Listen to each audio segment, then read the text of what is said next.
والصلاة والسلام على من لا نبي بعده وعلى آله وصحبه أجمعين. Mes chers frères Allah et mes chères sœurs, craignez Allah subhanahu wa ta'ala comme il vous l'a ordonné. Et remerciez-le pour tous ses bienfaits. Car il n'a pas un bienfait. Il n'y a pas un bienfait sans qu'il ne provienne de lui. Subhanahu wa ta'ala. Mes chers frères, les bienfaits d'Allah sur nous, wallahi, sont indénombrables.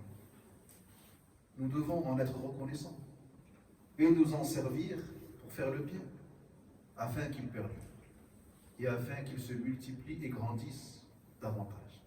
Allah Azza wa Jal, dans le sens dit, et lorsque votre Seigneur proclama, si vous êtes reconnaissant, très certainement j'augmenterai mes bienfaits pour vous. Si vous êtes reconnaissant, j'augmenterai mes bienfaits sur vous. Mais si vous êtes au contraire ingrat, mon châtiment sera terrible.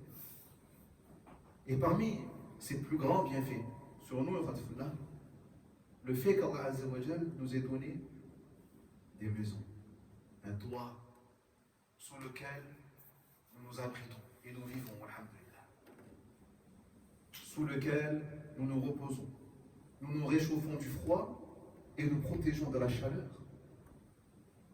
Nous nous préservons des regards et entreposons nos biens, nous nous mettons à l'abri de nos ennemis, et ainsi de suite parmi les nombreux bienfaits qui se trouvent dans ces maisons et ces demeures.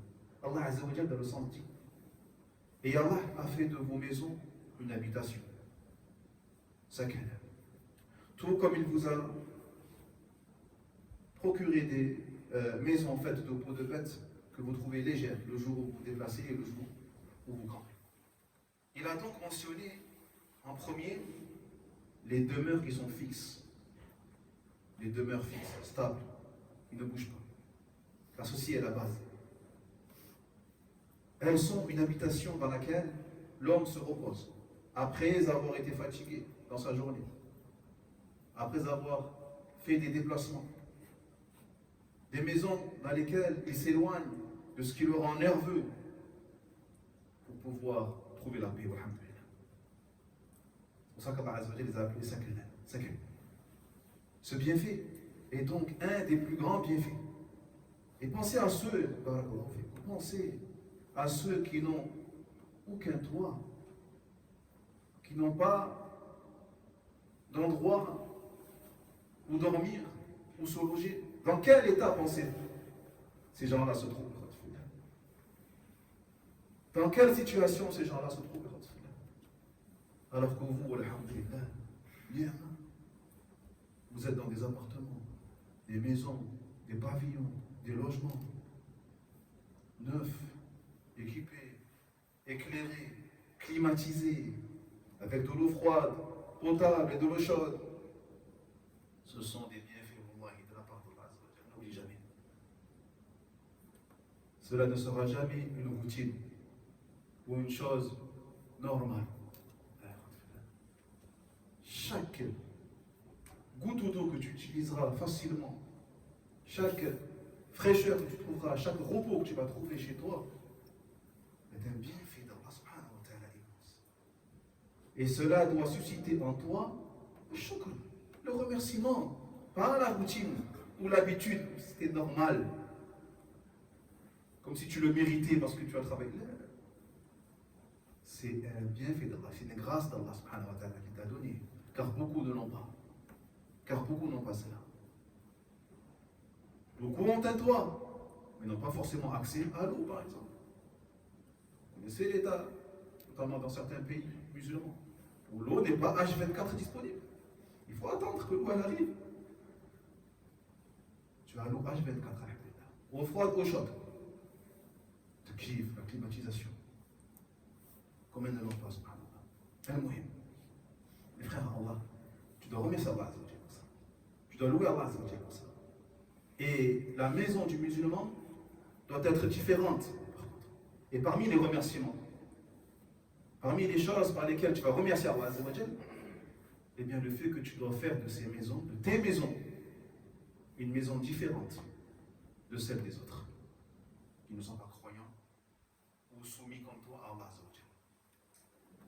Premièrement, tu dois te différencier en faisant en sorte que ta maison soit remplie de ce qu'Allah il aime. Tu dois la remplir de ce qu'Allah il aime, tel que dhikrullah, le rappel d'Allah, la mention d'Allah, les prières, an-nawafil, facultatives ou obligatoires pour les femmes, la lecture du Coran al-Karim, et en étant vidé de toute cause de mal ou de dépravation. Selon Abu Moussa, le message d'Allah a dit l'exemple de la maison dans laquelle Allah est évoqué et celle dans laquelle Allah n'est pas évoqué est celle du vivant et du mort. Et celle du vivant et du mort. Ibn Omar a dit que le prophète a dit réservez certaines de vos prières en les faisant dans vos maisons. Et n'en faites pas des tombes. Ne faites pas de vos maisons des tombes. C'est-à-dire en ne priant pas à l'intérieur. Priez dans vos maisons. Il est question ici des prières, bien sûr, facultatives. Car les prières obligatoires, normalement, l'homme les fait à la mosquée, si cela lui est facile. Abu Hurayra a dit que le messager d'Allah a dit ne faites pas de vos maisons des cimetières.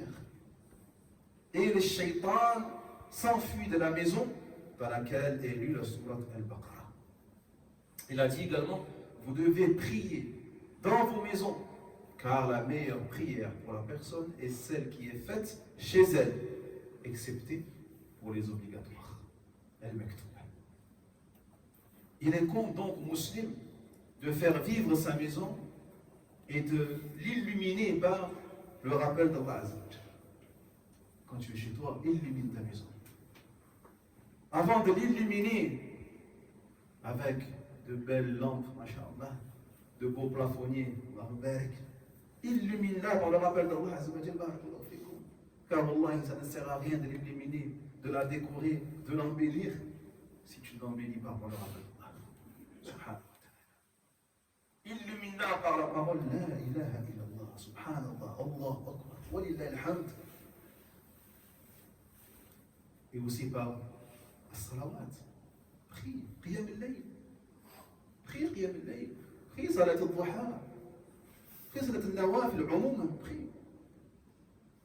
Et il lui est interdit, il t'est interdit, de laisser ta maison vide et sans vie, comme une tombe. Tu l'as remplie, alhamdulillah. Tu as mis des meubles, tu as mis du matériel électroménager, tu as mis des décorations, tu l'as rempli. Mais si tu ne pries pas dedans, tu ne mentionnes pas Allah subhanahu wa ta'ala, tu n'étudies pas l'islam ou la religion d'Allah ou la sunna du prophète alayhi salam, sache qu'elle est vide. Sache qu'elle est vide. Donc ne fais pas de ta maison une tombe. Il t'incombe aussi de lire la sourate al-Baqarah, car cela repousse le shaitan. Donc si toutes ces choses-là sont faites, alhamdulillah, et réunies, la maison sera une école, une madrasa, une école de khayr, de bien, dans laquelle ses habitants, que ce soit les enfants, les femmes, les hommes, seront éduqués sur l'obéissance et la vertu. Et y entreront les anges. Et ils s'y éloigneront les shayatin, les diables. Mais si ces maisons sont vides de ces choses, elles deviendront des tombes, même si elles sont remplies de meubles. Elles deviendront sinistres et obscures, même si tu allumes toutes les lampes. Et des ruines, même si elles sont propres et saines. Dans lesquelles leurs habitants auront le cœur mort, Allah nous en préserve, même si leur corps est en vie. Le shaitan se mêlera à eux, alors que les anges s'en éloigneront. Que pensez-vous de la situation de ces gens, habitant dans des maisons vides, de rappel d'Allah, et similaires, identiques à des cimetières, à des tombes? Aimerais-tu vivre dans ces cimetières? Aimerais-tu dormir le soir à côté des tombes? Le maqbara? Je ne pense pas, ya Allah. La maison sera une école de bien dans laquelle ses habitants, enfants et femmes, seront éduqués sur l'obéissance et la vertu.